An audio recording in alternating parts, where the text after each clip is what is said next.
Pemirsa, larangan pemerintah terkait obat-obatan yang diduga mengandung bahan berbahaya pasca merebaknya kasus gagal ginjal akut di tanah air telah menyebabkan para pedagang obat merugi. Para pedagang produk farmasi berharap Kementerian Kesehatan dan Badan POM kompak sebelum mengumumkan daftar obat yang dilarang untuk dikonsumsi sehingga para pedagang bisa menjual produk lainnya.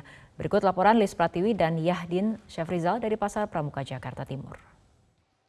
Pasca munculnya kasus gagal ginjal misterius pada anak-anak, pemerintah melarang penjualan obat sirup anak. Bahkan ada 5 merek obat sirup yang dilarang penjualannya karena diduga tercemar etilen glikol dan proetilen glikol. Dan saat ini saya berada di Pasar Pramuka, Jakarta. Dari pantauan yang saya lakukan pada hari ini, memang tidak terlihat lagi adanya pedagang yang menjual 5 produk yang dilarang tersebut. Dan untuk mengetahui informasi selengkapnya, saat ini saya sudah bersama dengan Ketua Harian Pedagang Farmasi Pasar Pramuka bersama dengan Pak Yoyon. Pak Yoyon, kalau Bapak sendiri tanggapannya bagaimana Pak terkait adanya larangan penjualan obat sirup bagi anak ini? Ya, pada dasarnya kami mendukung ya apapun kebijakan dari pemerintah gitu loh. Cuman kami juga agak sedikit terkejut kenapa kok tiba-tiba 5 merek ini yang tidak yang dilarang ditarik dari peredaran gitu loh. Nah, ada apa sebenarnya seperti kayak begini, jadi pertanyaan kita juga pedagang. Nah, cuma kami juga memohon kepada pemerintah tidak hanya melarang kami untuk menjual, tapi yang paling jitu adalah dari pihak produsen untuk menarik segera barang-barang ini supaya kami tidak merugi. Karena kalau tidak ditarik dan kemudian barang-barang expire, otomatis kami akan merugi, Mbak. Sejauh ini ancaman kerugiannya berapa, Pak, kira-kira? Kalau barang ini nggak ditarik secepatnya dan kemungkinan bisa sampai ratusan juta pedagang saya ruginya, Mbak. Sampai ratusan juta. Iya. Pak. Untuk 5 produk ini saja? Untuk 5 produk ini saja. Nah, sejauh ini 5 produk ini apakah masih dipajang Pak di etalase-etalase? Ya, itu saya katakan tadi bahwa semenjak keluar rilis dari Badan POM kita sudah menurunkan semua dari displaynya itu gitu loh.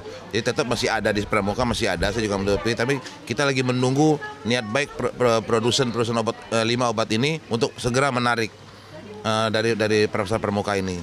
Sejak adanya larangan penjualan 5 merek tersebut dan juga larangan penjualan obat sirup anak, ini apakah masih ada pembeli yang mencari?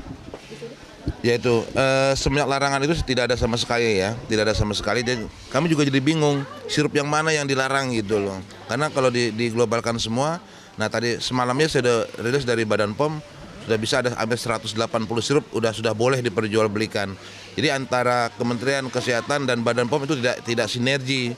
Jadi kami minta ke Bapak Presiden lah, karena ini dua anak buahnya ini supaya satu suara gitu. Jadi jangan Badan POM mengeluarkan rilis, Kementerian juga mengeluarkan rilis, jadi tidak membuat bingung pedagang dan tidak membuat bingung terutama orang tua gitu. Berarti sejauh ini memang untuk penurunan dari etalase sendiri ini masih inisiatif dari para penjualnya begitu ya Pak, setelah adanya larangan tersebut? Ya, betul sekali gitu. Baik, kalau gitu terima kasih banyak Pak Yoyon untuk waktunya, sehat selalu Bapak. Larangan yang dikeluarkan oleh pemerintah ini sudah berdasarkan penelitian.